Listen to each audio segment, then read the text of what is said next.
What's up, you guys? I hope you're all doing well. I'm Tony Fuentes. Welcome back to my channel. And first of all, Happy New Year to all of you. I hope this 2022 brings us a lot of joy, a lot of accomplishments. And yeah, I hope you ate a lot, you drank a lot in the holidays. And of course, that this year you set out and complete every single objective or goal that you set in mind. For example, I have upgrading my gear, traveling, taking some photographs and videos around the world. And of course, continue to develop my skills as an editor, as a photographer, as a filmmaker. So go and get them, guys. So back to the video. Today's video, we're going to start the year with the Erick series. And in this case, the profile that we're going to analyze is Erick Ramírez's profile on Instagram. Now, Erick Ramírez, or R4S is his Instagram handle, is a landscape photographer, but also more so a street photographer. So his style is very dramatic, very eccentric. You're gonna see what I'm talking about when we jump into Instagram and break down his style. Then we're gonna go into Lightroom, create some presets because this style is quite complex. We're gonna create several presets or variants on the same style and then apply it to several photographs to see how they perform. So let's jump into Instagram first of all and analyze his style. So this is his profile on Instagram, R4S, if you want to go and support him. He also sells his presets in his shop. Remember that the purposes of these tutorials isn't to copy or replicate their styles. It's more so you can learn the process onto how to achieve certain looks and very stylized looks in particular, using this as a base or as an example. So if you want to go and support him, buy his presets. All the people that we've analyzed throughout this series have their own shop and their own presets. You can all always go and buy their presets if you want their precise look. But if you want to learn how to achieve those looks and how Lightroom works in and outs, just stick for the tutorials. Okay, so first of all, he lives in Seattle. That's why he has so many street and urban photography. And then, of course, he takes or mixes it up with some landscape shots. But we're going to focus on the street photography for this tutorial. Otherwise, this tutorial is going to be very long. Now, how does he shoot his photographs? He uses a Canon EOS R with its 33 megapixel sensor paired with a 24-70 lens from Tamron. Now, one thing that's very important that he uses, particularly in his night shots and also in his dawn or dusk shots, is a Black Pro mist filter, or a mist filter in general, diffusion filter, let's call it like that so we don't name any brands, which is this.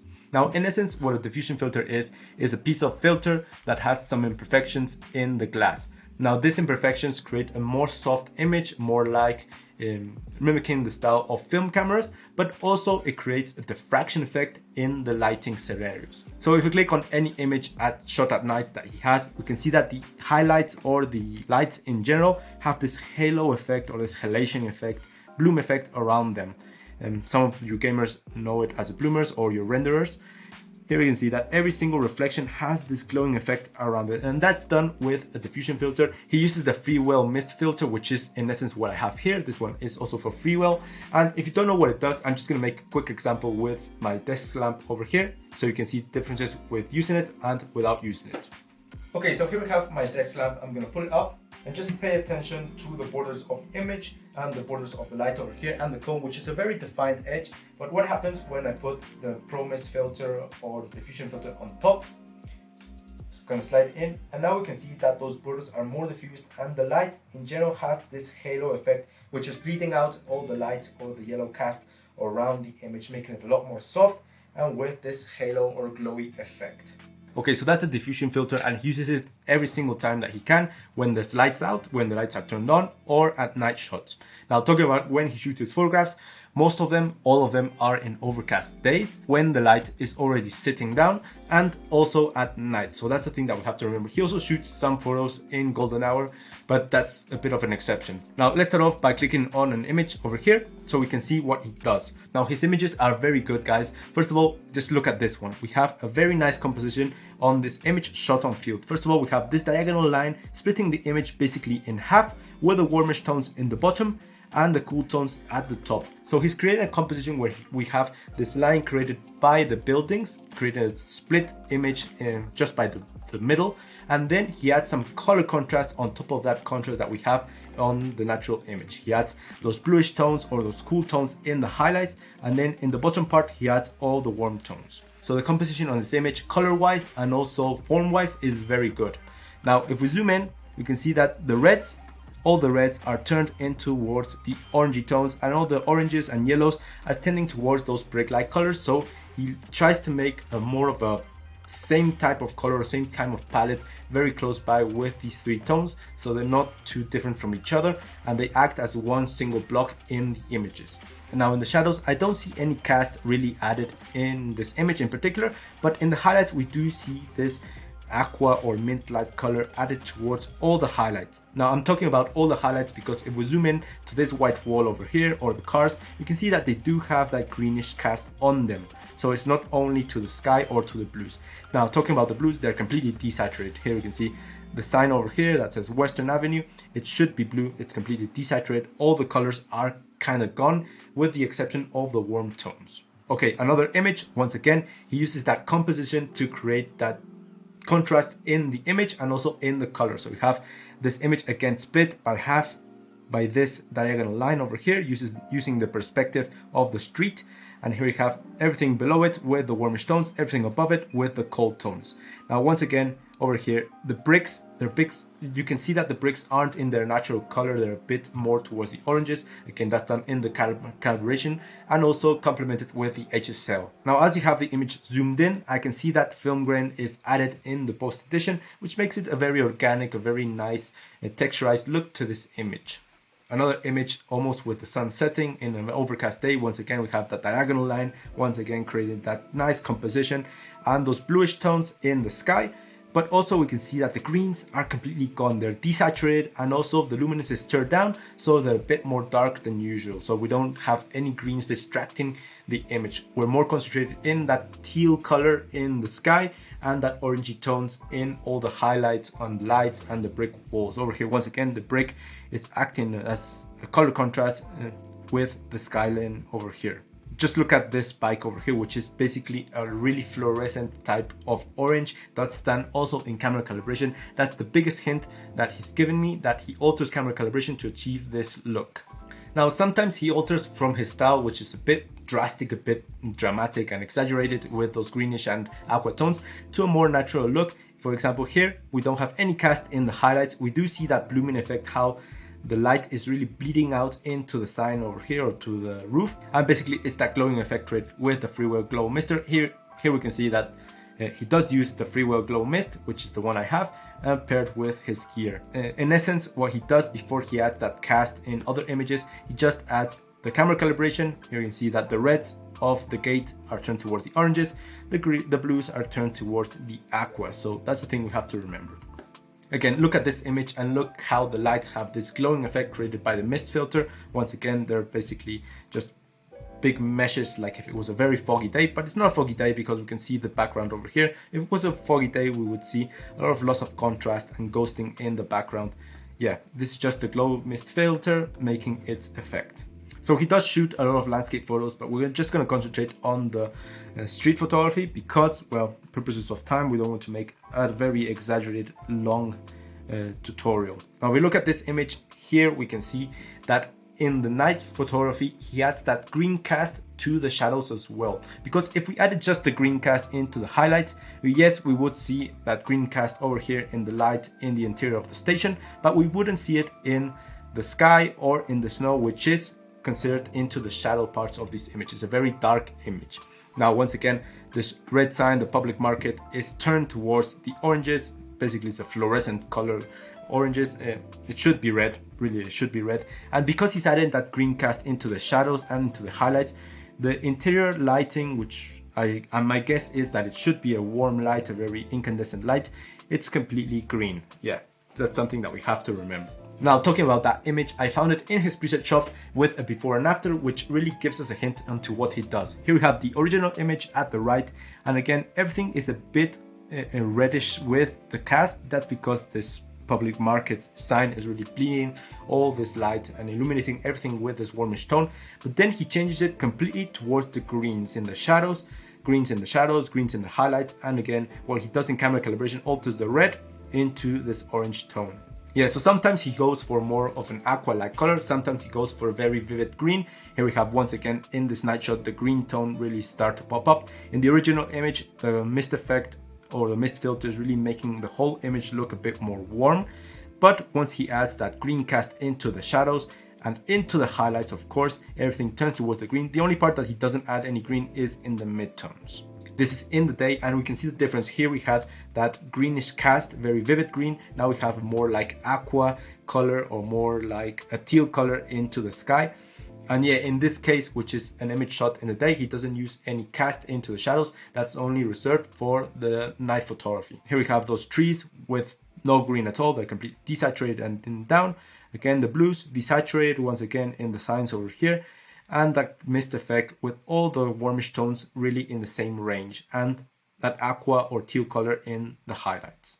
This other image, he went for a very vivid, almost yellowish green over here in the sky. Every single part of the highlights row is converted into this green cast, but the shadows, we can see that they're kind of clean. They just have a bit of greenish tint just because some parts of this sidewalk over here are considered in the highlight part, but overall he doesn't add anything into the midtones or the shadows when he shoots or he edits at day. Now another style that he does is the golden hour, and here we can see it. This is a very simple example. There's not too much change from the original to the last one. He basically just adds this color cast into the whole image, and that's done. Well, you can do it in the color grading part, but also you can do it in the RGB channels by moving two simple points in the blue tone curve and also in the red tone curve.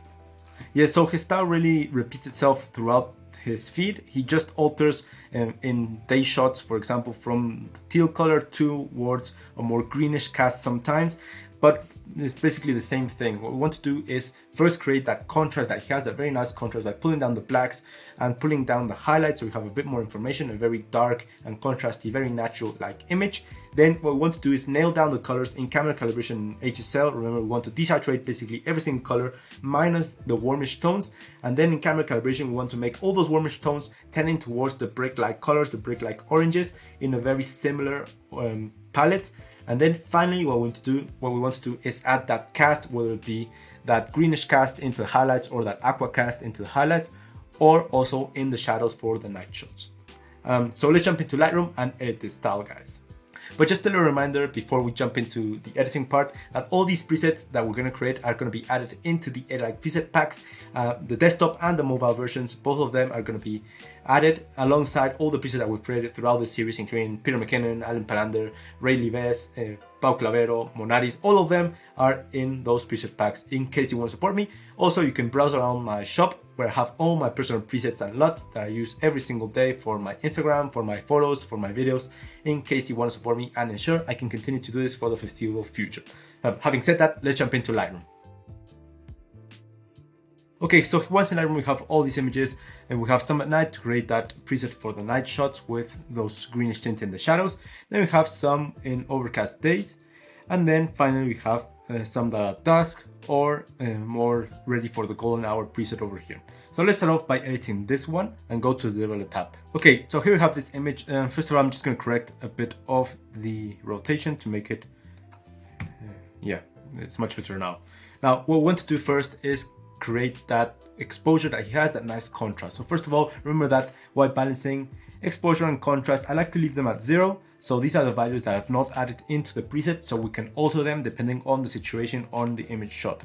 Now this image isn't in the sunset, so the sky is very bright in comparison to his shots, which are normally shot in the afternoon when the lights are already lit. So I'm just going to pull down a bit of the exposure just to compensate that, and let's start editing. Now, first of all, highlights, I want to pull them back so we have a more information in the sky. I'm just going to pull them down, something like that. Then the shadows, I'm going to pull them up ever so slightly so we have a bit more information in the dark parts of the image. Notice the coat over here of this person. Let's see how it's being affected. If we put it up around there, we have a lot more information. And now we want to return that contrast that we have by pulling down the blacks. Now the blacks, I'm just going to pull them down ever so slightly. Yeah, around there. Now we have that very nice contrast on this image. Now, texture, clarity, we're not going to add anything of that. His images are very natural in that sense. If we add some clarity, we can see that the image in the small parts really starts to have a lot more contrast, and that's not what we want. It's very an HDR effect, nothing that we want. Also, texture, we don't want any post texture add-in. But dehaze, we can add some dehaze just to mimic a bit of the diffusion effect. Now, the diffusion effect, we're going to add it in Photoshop if you want to. That's an extra step. I'm just going to put the link to that tutorial up here in case you don't have a diffusion filter and you want to just replicate the effect. In that tutorial I cover Photoshop and also video, so you can check it out in case you want to add that diffusion effect in post-edition. So we're going to add just a little hint of diffusion effect to the negatives. Then saturation and vibrance, not going to move them, we're going to desaturate individually in HSL. Okay, next up the tone curve, and here we're going to add a bit more contrast and just pull down the highlights. So I'm going to create a point over here in the highlights, a point in the midtones, point in the shadows, and what we want to do is pull down a bit of the shadows just to achieve a bit more contrast just below the diagonal, like that. Then the blacks, I'm just going to raise them up slightly, not too much. We don't want them to be completely faded out, just ever so slightly, just a little bit, so we lose a bit of information and have those black grayish tones. Then the highlights, I'm just going to pull them down below the diagonal, and also the whites. We don't want any pure whites, and we want the sky to be a bit uniform, just like this. Okay, so it's looking quite nice in terms of the exposure in general. So that's the exposure. Now we're going to jump into the color grading before we add that tint into the overall highlights and overall image. So first of all, just going to go all the way down to camera calibration. And in camera calibration, what we're going to do is just create that orangey teal color look. First of all, what we want to do is with the red primary, well, we want to add some red primary towards the positives, towards the brick colors. And as you can see how the reds in this mailbox over here and in the back are tending towards that orangey tone if we go to the positives. If we go to the negatives, they tend towards the magentas and pinks, nothing that we want.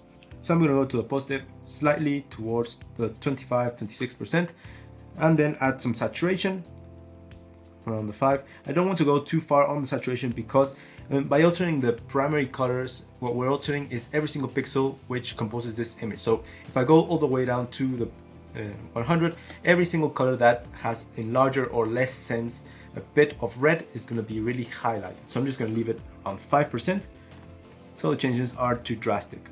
Now the green primary, I really like to add some positive green primary just to make, normally in portraits, the blemishes in the skin or any reddish tones really start to pop up with the green primary, basically because by altering the green primary we're largely altering the greens, but also the direct opposite in the color wheel, which is the purples, reds and magentas. So let's see, if we go to the positives, you can see how the reds really start to get affected when we move the slider. That's just because we're altering the color contrast, natural color contrast. So I'm just going to add a bit of blemishes or a bit more red into the mailbox, around the 20%. And then not going to move the saturation. In this case, if we go to the saturation, we can just make the mailbox really pop. Just going to leave it at 0. And then the blue primary, it's the same thing. It's affecting the blues and the direct opposite, which is the oranges and yellows. So what we want to do is go to the negatives to have that teal color around the minus 55. I'm going to go 53. And then the saturation, we're just going to pull it down. As you can see, the mailbox is really being affected by all these changes. Now what we're doing here is basically creating the basis, which is making all the warm tones very similar to each other. In this image, it doesn't really make it justice, but when we have some lighting in the scenarios, when we have some lights and some street lights and anything like that, they're really going to start to blend in with the reds. Okay, now that we have the basis in camera calibration, we're going to go to HSL and desaturate and saturate, move the tones individually. First of all, I'm going to go to the hue and just complement what we did over here in camera calibration by moving the reds towards the oranges just a bit. Then the oranges, yeah, I'm just going to move them towards the more like the reddish tones. Yellows to a negative 15, which will make all the grass and all the parts of the image which are composed in the yellow realm a bit more burned out. For example, here we have the greens, and as we can see, they're controlled by the yellows. If we move the saturation, we can see that most of the greens in this image are in the yellow tab. Okay, now that we're here in saturation, I'm not going to move the saturation on the oranges and the reds. I'm going to move the saturation on the yellows to a negative, just because we don't want to have any greens in the image. We want to take them out of the equation. Remember that they're very desaturated, just as the greens, also desaturate them just a bit. And then the aquas and the blues also go to the negatives all the way down to around the minus 85%. And then purples and magentas all the way to minus 100. And you may be saying, well, Tony, why did you desaturate all the aquas? because his images have a lot of aqua tones in the highlights, and that's basically because he desaturates them and then adds them in the color grading part on the RGB channels in the tone curve. So we're not finished just yet, just bear with me. Then finally in luminance, now that we're here, we're just going to add a bit more luminance into the oranges to make them pop just a bit more, just ever so slightly. Go to the +%, maybe to +5, and then we're going to make the greens really a bit more dark, yeah, and also the aquas which control large parts of the sky, also make them a bit more dark. Yeah, this will serve us quite nice just to take them out of the equation. Now with Y on our keyword, we can see what we're doing. Now we're achieving that very nice contrast that he has, and also the colors or the base colors of our edit are resembling his style. Now we have to add that cast into the highlights and into the midtones to really achieve his very dramatic and colorful looks. Oh, one thing I was forgetting was the film grain. So I'm gonna go all the way down to effects, and in effects we're gonna add some grain. Just gonna zoom in just a bit to see what we're working with. Add some grain, some quantity, then add some size and some roughness just to make the image really start to pop up. Yeah, and then now we have that very nice and organic film grain over here, and it's not very apparent from the screen of our computer, but if we zoom in, there it is, and it's quite nice actually. Yeah, so this is the base preset. Now we're going to jump into the heavy color grading part.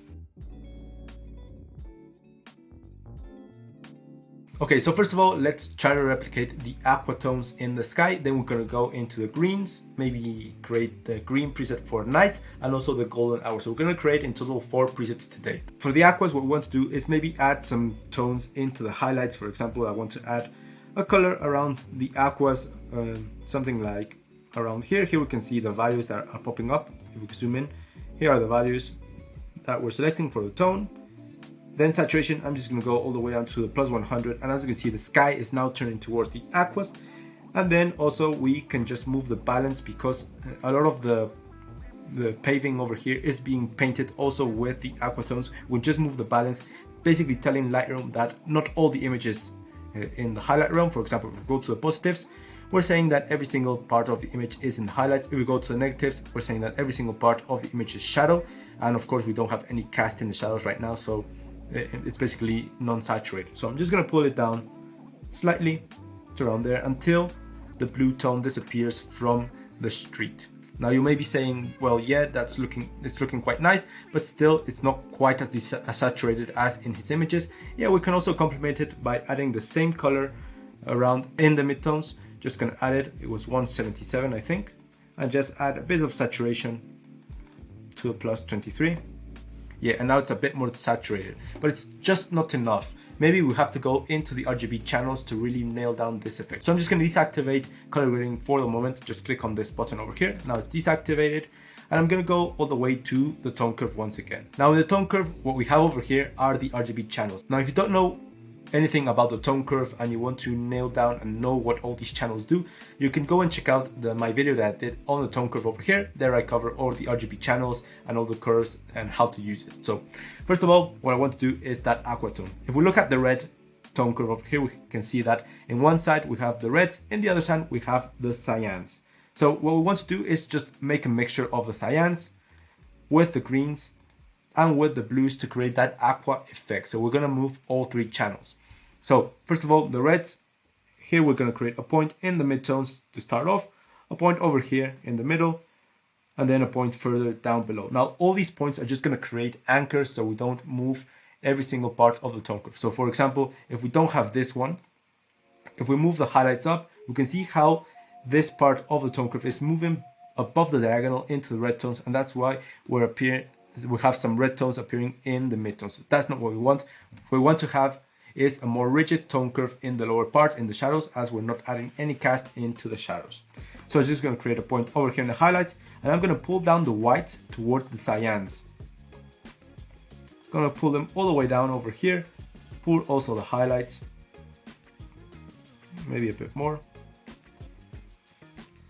And immediately we can see that the cyans are being added into the bright parts of the image only, not into the midtones or into the shadows. That's what we're looking for.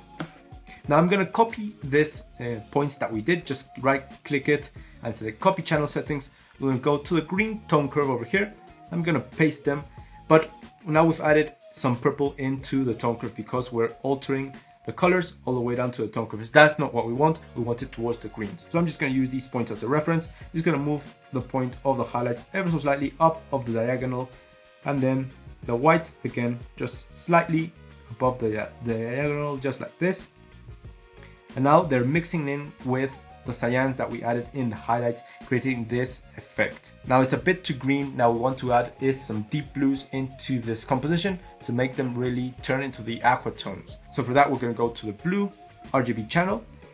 And what we want to do is just copy the settings that we have over here in the green one, copy them and paste them over here. Just maybe alter them just a bit, add a bit more blue, not too much.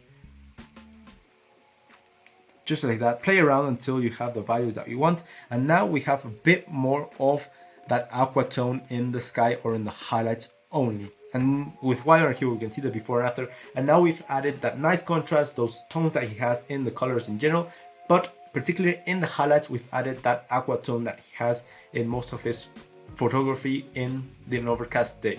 So I'm gonna save this preset, gonna go to the left panel over here, hit the plus sign, create preset, and remember that we don't want to mark white balance, exposure, and contrast. I'm just going to create it, and that's the aqua preset. Now we're going to create that green preset, which is a very vivid green that he has, and just going to create a little variant of that for the night photography. Okay, so for the green preset, what we want to do is eliminate that cyan color that we have. So for that, just going to go all the way down to the tone curve over here, the red one. Just going to double click every single one of the points, and we're going to delete them. That's the way you can delete the points that you've already made. And then in the green one, we're going to add a bit more green into the mix. Something like that. And then we're going to add some yellow, not blue. We're going to add some yellow to the negatives over here, just to complement that vivid green that we had. Now it's looking a bit too overexposed, and that's basically because by altering the channels, we're also altering the exposure of our image. So what we want to do is just bring down a bit of the highlights and whites in the tone curve, the original tone curve, and then we're going to complement this edit by using the color grading. In color grading, what we want to do is not add anything to the midtones. We want to add it to the highlights, and we're going to add just a color in the oranges realm over here, between the oranges, and what we want to do is add a color between the greens and the yellows over here. From here, I'm just going to add a bit of saturation, not too much, maybe around the 70%, 78. And then I'm just going to bring down a bit of the luminance of the sky. Okay, so now the cast is a lot more green than the aqua that we have. This is basically a very dramatic style, but we also saw it in some of his presets. For example, we saw it over here in this image, this very greenish cast. If we want it to be a bit more extreme, we can also move this point in the highlight just a little bit up to make it a bit more extreme. Now this is the green preset. I'm going to save it, and now I'm going to create a little variant for the night photography. So I'm just going to save it, just going to create a plus, create preset, name it once again, and then just going to have it over in our presets. Okay, so now we have this image at night at Wilshire Avenue in LA. So I'm just going to apply the green preset that we just created over here. And as we can see in this image, we don't have any green cast, but in the Wilshire building over here, and also in the interior of the bus. But the green cast is not existent. Now what we want to do is just correct that, just adding that greenish cast into the shadows in color grading. So we're going to go to color grading, select the shadow realm over here, the shadow part, shadow sliders, shadow realm. And then I'm just going to add the same cast that we added into the highlights, around the 97 it was, 95.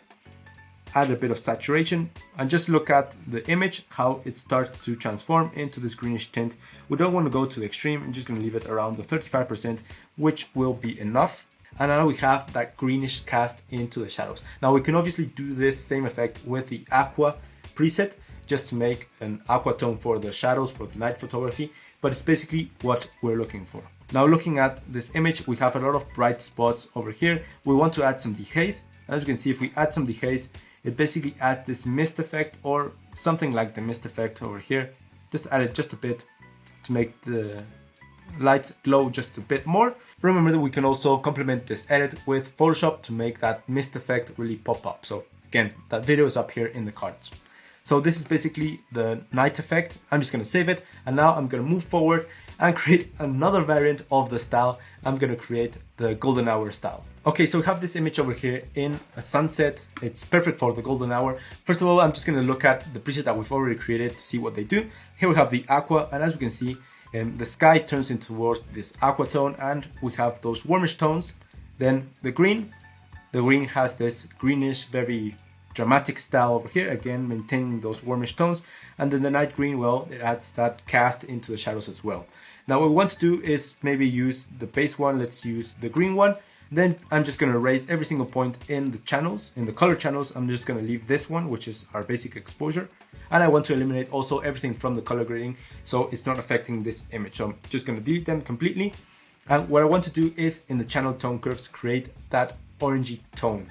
So you can do it by mixing the reds and the yellows. So for example, I'm going to create a point in the midtones of the blue tone curve or the blue channel. Just going to drag it ever so slightly down below the diagonal, and as you can see, everything starts to turn into this yellowish tone. Just going to move it ever so slightly down, just like that. And now I want to combine it with the red tones over here to create orange. So I'm going to create a point in the midtones once again, and in this case put it up towards the reds so they blend together. Now with one on our keyboard, we can see what we've done, and just like that we can create a very sepia golden hour like look. Now again, yeah, we do have all the basics from the original style. We have all the exposure, the contrast, all the color grading part in the HSL and also in camera calibration, but now we've added a more of a golden hour cast into the entire image, making it perfect for sunsets. Now let's see how this preset performs in other images. For example, here we have this image of a suspended bridge in Kobe, Japan. So let's see how the presets perform. For example, we have over here, I've already added them into the Erick preset pack. We have the aqua, it works quite nice actually. The sky turns into this aqua tone, and they have those very nice warmish tones and very nice contrast. Then of course, golden hour works perfectly in this image. Then we have the green one, very vivid green into the sky. And then we have the night one, which, well, it doesn't work very well with this type of image because it's at sunset. Okay, in this image, I think they will work basically all of them quite nicely. Let's see the aqua. Here you can see those warmish tones, which are very similar to each other, just basically making every single warmish tone really pop up more towards the style that he has, very orangey tone in the yellows. And then we have the aqua in the sky and in the highlights in general. Then we can apply the green, which is basically the same, just changes towards a more greenish tone in the sky. Then we have the night one, which adds that greenish cast into the shadows, quite nice. And then we can also apply the golden hour, which makes the sky a bit more warm and in general the entire image. How about in this one? This one is also in LA, just driving through, but the neon signs, which are red, will make the preset apparent to see if we achieve those orangey tones. So I'm just going to apply the night preset in this case. As you can see, the reds turn towards the oranges, and we have that greenish cast in all over the rest of the image. It's looking quite nice actually. Now I would go further along and just add a bit more exposure to this image to make it more correctly exposed. And then we have this one. This one will work perfectly with the golden hour preset. So here we have it, R4S golden. I'm just going to apply it. And in this case, it's a bit too orangey. What we want to do is just correct the temperature, just pull it down just a bit until we're happy with the results. Yes, looking quite nice. As you can see, every single color, well, the blues are desaturated in this image. It's looking quite nice. Also, if we apply the other presets, we're basically desaturating everything and just leaving the warmish tones like we analyzed. Okay, let's do this final one, which is very underexposed. Let's apply the aqua preset, and in this case we can see that the sky is not turned towards the aquas, and that's basically because the sky isn't in the highlight realm of the image. What we want to do is move the exposure up, and as you can see, if we move the slider ever so slightly up, the aquas start to appear in the highlight. That's basically because in the tone curves we added that color cast only into the top part of our tone curve, which is the illuminations or the highlight parts. Now that's the aqua, that's the golden, that's the green, and then the night green. So that's the edit for today, guys. We made 4 dramatic, eccentric, and very complex presets out of Erick Ramírez's style, or based around it, just using it as an inspiration. Remember, this is just my interpretation on his color grading. These presets are going to be added into the Erick preset pack, which will be linked down below in case you want to support me. And be proud of yourself if you made it this far and you followed along with the edit. We used a very complex system in this case to create these presets using the RGB channels. Yes, we did use the color grading, camera calibration, HSL, the normal things that we use, but the RGB channels is a very advanced tool. So play around with it, add some points, move them around until you really nail down and dominate that tool, and you'll be a very complete editor. So that's gonna be it for today's. Remember to like the video, subscribe, all those things, share it with a friend in case you might think someone may find it helpful. I'm Fuentes, cheers to all of you, and see you in the next one. Oh yeah, Happy New Year.